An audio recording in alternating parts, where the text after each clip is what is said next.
Đường xa trong gai, Lân Ngân thì đi quá nhanh, bỏ lại mình đằng sau. Nhưng mà Seattle thực sự quá đẹp.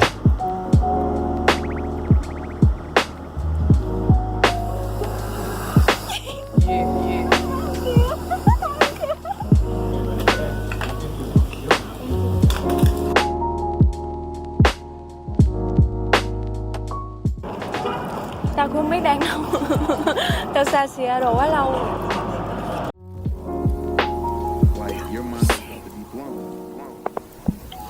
Bây giờ là 7 giờ ngày sáng thứ Bảy, và mình đang dậy edit clip. Đây, thấy mình không? Những người bạn của mình thì người đang ngủ say sưa, thương. Tối ai nào nói chuyện tới tầm 1-2 giờ.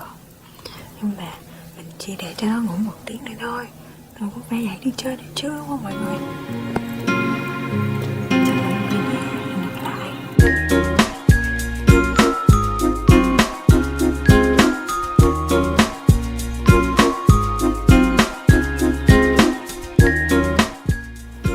Hello mọi người, mình đã biến hình xong rồi đây.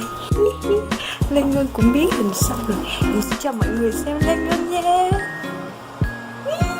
Trời ơi, sao vậy? Ê, ta kẹp cái này với bên này. Hả? Kẹp cái này với bên này. Ta thấy cũng như nhau. Không mày, có mặt. Hey, that's pretty good.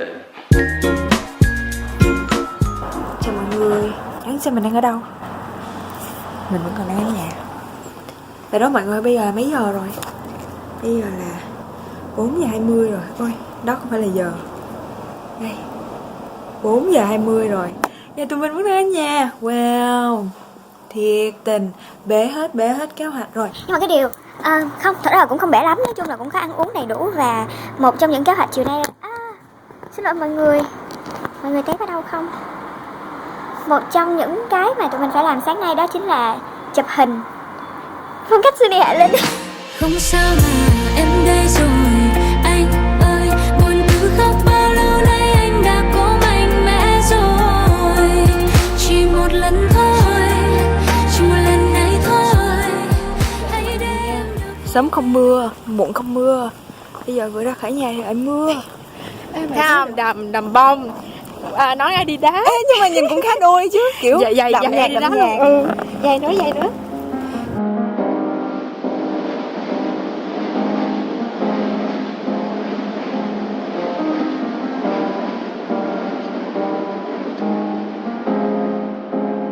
Mấy cái light rail Seattle lúc nào cũng đông người hết trơn, bất kể giờ giấc.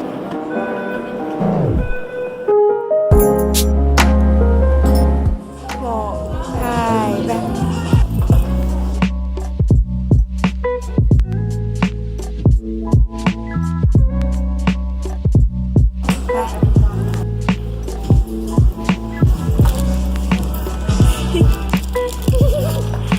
Tòa nhà cao thứ 2 ở Seattle. Công ty tao đang thực tập đó.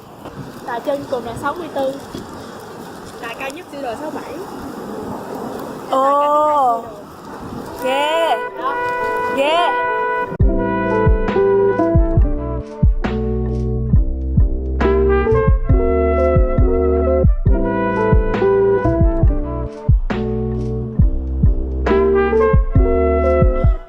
Bầu trời của Seattle nói riêng và vùng Tây Bắc nước Mỹ nói chung, trong đó có Washington và Oregon, thì nó cứ suốt ngày âm u thế này đó mọi người.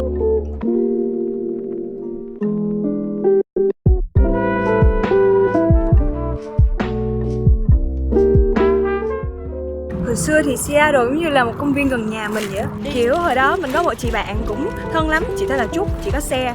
Rồi mỗi lần kiểu buồn á thì mình sẽ gọi chị kêu là chị ơi lên Seattle uống trà sữa không. Là kiểu có những lúc 2-3 giờ sáng chị sang chở mình lên Seattle uống trà sữa xong rồi.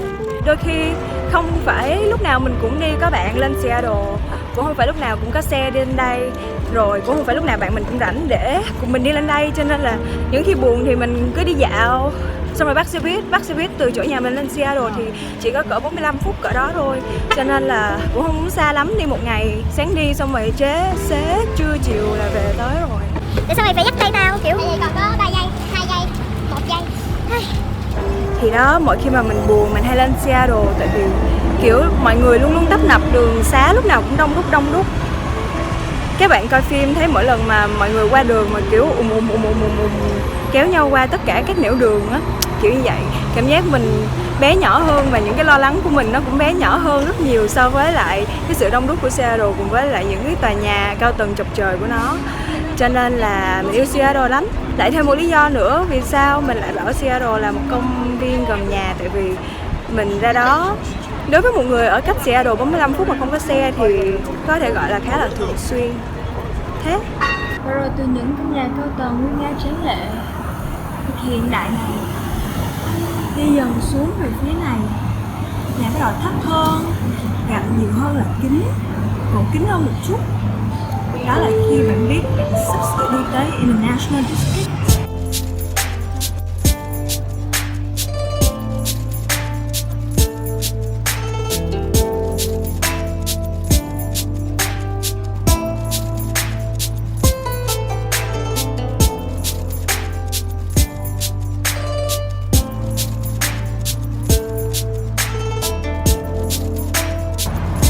thì International District nói chung và Chinatown nói riêng là một minh chứng cho việc Seattle không phải lúc nào cũng hoa lệ. Nhưng mà rõ ràng là nó cũng có cái đẹp riêng của nó. Ở Chinatown có một cái công viên là Hinghey Park á.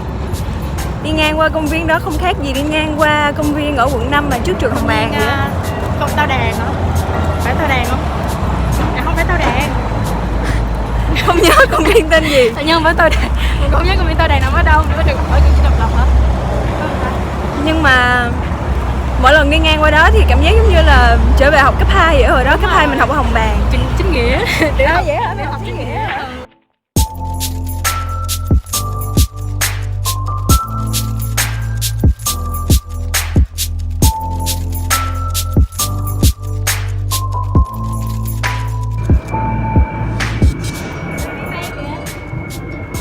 Lên, về Việt Nam. Đi. Hôm nay là ngày thứ 2 mình ở Seattle với Lân. Hôm nay là Chủ nhật cho nên là tụi mình sẽ chùa. Có một cái chùa Giác Viên hồi đó lúc mà mình còn học Community College ở đây á, mình hay đi lắm.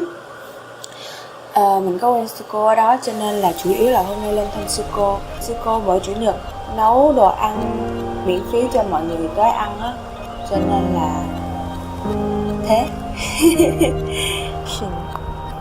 Ở đây bạn chính là chùa Giác Viên.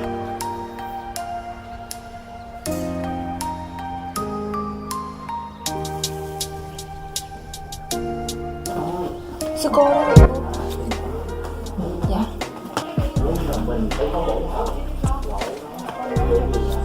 Hello sư cô. Trời ơi, tụi con tự lấy xe lên hả? Không, đi bus cô. Đi bus. Chị con không có xe năm nay con không có xe. Con từ dưới đó đi bus lên đây. Con đi bus từ Portland lên đây hôm kia, xong rồi ở chỗ nó, xong rồi hôm nay đi bus từ gần Seattle. Columbia City á cô. Ôi trời đất. Em trèo ha. Đúng rồi đó. Sư cô, đồ ăn của sư cô nào cũng ngon hết trơn. Đồ chay của sư cô tuyệt vời. Đọc kinh. Thật ra cũng khá là xa lầm khi không ăn sáng. Nhưng mà cũng không ăn kịp. Tại sáng vậy khách. Không, chứ mình cũng mình dậy không trễ. Mình là đứa dậy tắt alarm cho nó. Còn mình có tình alarm nó kêu 1 tiếng rồi mình có tình mình không tắt. Thì mình biết mình tắt rồi nó tắt mình luôn. Tuy nhiên là mình tắt khi mà nó kêu hoài nó không ngừng chứ không nói mình tắt. Để mà mình tắt nó kêu, nó tỉnh dậy nó kêu thôi vậy luôn đi mày không. Mình cứ vô lại được tiếp thì tiếp một nó đen mình không ngủ được. Yeah, and I guess it's all in the mentality. You settle up to just battle me. Yeah, and the fighting gets worse as the scuffles draw blood, and we both losing patience at each other's statements. I feel like I should just run. I feel like I should just run. Yeah, I'm looking back and I said it bit my tongue, but the only rule states that what's done is done. I truly wish I could travel through time, take a step back and relax and rewind. Back before backing up, losing my sanity, I took a trip to leaving my mind. Speak it the past and I think there's no man in me. You were the rainbows that come after storms. You were the good when a tragedy's born. I wanted to help but you knew I was torn, trying to yell out but my voice was as worn as yours. And I feel like I spent my Chót vô tình nhưng em như là em gái. Đừng lo lắng về anh khi trái tim anh là dòng máu nóng để yêu anh. Giấc mơ ở lại bên tôi đừng tan nhanh. Ngày mai thật giấc hay giữa lồng ngực là hình bóng ấy. Không rằng chỉ là một giấc mơ. Anh mất em gặp thì đến và đi như những gì đã sắp đặt. Chứ chắc đâu thể mà đi. Gió quên trần đi, anh chìm đến trong đàn cây đàn. Tầng hóp chát lặng đi, uống cùng anh chờ đêm được say chất ngất. Sau năm tháng ấy còn đâu những đam mê ta kiếm tìm mong mắn danh người lạc giữa mây ngàn để trốn xa rồi. Hãy say và tôi thật ra mãi mê nhìn lên nhau và không một ai nói nên câu chẳng người ơi tôi đang nhớ anh mà anh có nhớ tôi không? Tôi từ lâu đã thích anh rồi, chỉ mong hai ta thành đôi. Anh nhà ở đâu thế? Câu thứ nhất. Lẹ lẹ đi. Tao mày biết nhau bao năm rồi? 1, 2, 3 năm. Sai. 2 năm. Biết sao nghĩ mình đâu 2 năm rồi. Từ hồi năm 10 đến giờ mà. Có chừng 10, 3 năm. Tao qua đây 3 năm. Tao qua đây 3 năm. Lớp 10, lớp 11. Năm nhất, năm 2, giờ năm 3 rồi bà nội. Mày cái gì á? Lớp 10, lớp 11. Mày qua đây xong rồi lớp 11 lên chưa? Surprise. Mày suy nghĩ sẵn câu hỏi rồi đúng không? Tao ghi trong nốt luôn rồi. Em không dễ sợ. Câu hỏi thứ nhất là tao mày biết nhau bao lâu rồi? Câu hỏi thứ hai, tao mày chính thức chơi với nhau bao lâu rồi? 1, 2, 3 năm. Lớp 11. Năm nhất, năm 2, năm 3. Sao lại 4 năm vậy không lẽ? Lớp 11 là đã chơi rồi. Ủa chứ khác gì hồi nãy? Hồi nãy lớp 10. Lớp 10 tao mày biết nhau mà đâu chơi nhau đâu. Ủa vậy là biết nhau phải 5 năm chứ? Hồi nãy mày nói 4 năm. Cho nên tao mới chịu được 1 năm là 3, hồi nãy mày nói 4 năm. Hồi nãy mày nói 4 năm rồi nè. Mày coi lên đi. Đối với bao nhiêu đó năm thì gọi là tình bạn gì? 1. Không mày không. Số mấy? Khoan lại. Số mấy? Số mấy là cái gì? Tự nhiên số mấy? Số mấy? Số mấy? Không phải. Không Từ từ. Lại. Không phải. Đối với bao nhiêu đó năm thì gọi là tình bạn gì? Paper, silver hay gold? 1, 2. Silver. Giỏi. Đúng con cậu. Ok. Lần đầu tiên mình nói chuyện với nhau lúc đó là mùa gì? Xuân hạ thu đông? 2. Mùa đông. Sai rồi. Sai. Mùa hè. Thôi sai hết rồi. Sai nữa rồi. Coi như là xong rồi đó, xong game over rồi, nhưng mà mình cứ tiếp tục 2 câu hỏi tiếp theo. Câu hỏi thứ hai. Lần đầu tiên mà mình nói chuyện với nhau á là lúc đó ở đâu cụ thể? 1, Hồi 2. trường Á. Nói chung là cũng gần đó Hồ Bơi. Lúc mình nhắn thư của Hải Thủy á. Hồ Bơi. Đâu phải nhà Hồ Bơi đâu. Thật ra là trong phòng đoàn. Nhưng mà hội trường A là bên phía bên kia rồi. Hồ Bơi cũng phía bên kia rồi. Mày đừng có sợ ở đây. Hồ Bơi là ngay ở giữa. Thôi. Rồi tiếp đi. Câu hỏi thứ ba. Câu hỏi thứ ba là cái gì quên rồi ta? Ok, lần thứ nhất là hỏi tay. Lần thứ nhất là mùa đông và ở văn phòng đoàn. Vậy thì lần thứ hai mà ta nói chuyện với mày với ta nói chuyện với nhau là vào dịp gì cụ thể? 1. Trên Facebook nói về chuyện Không, nói chuyện ở ngoài. 1, 2. tập chi hả? Không, Flex. Hả? Black trước. The Black hả? Cái lúc đó tao còn nhớ là cái lúc mà tập cái bài gì á hả? Cung bò cạp á. Nghe khúc tập bài cung bò cạp. Qua đây đi. Là tao với mày bị dồn xuống đứng cuối hàng rồi tao còn quay xuống đấy với mày là tao mày đứng bằng nhau đúng không? Những đứa cao bị dồn xuống. Nhưng mà lần này mình thử thách tình bạn của nhau thôi. Nếu mà mày trả lời sai thì coi như là thì sao? Bạn tôi. Rồi. Trong lễ tốt nghiệp của tao mày cầm cái gì? Nhớ không? Tao cầm một cái hộp. 2. Cái hộp viết 3. nốt của tụi nó. Đúng. Trời, lần đầu tiên đúng câu hỏi đầu tiên. Câu hỏi tiếp theo. 3 từ miêu tả tình bạn của mình. 1. Lâu dài, nhẹ nhàng, phức tạp. Hey, cuối cùng nè. 3 điều mày sẽ nói với tao khi tao đi lấy chồng. 1. Chúc may mắn. Tận hưởng, đừng khóc nữa. Chúc may mắn riêng, tận hưởng, đừng khóc nữa. Đừng làm phiền tôi nữa chứ, mày hơi mean. Ai mà Gái thôi.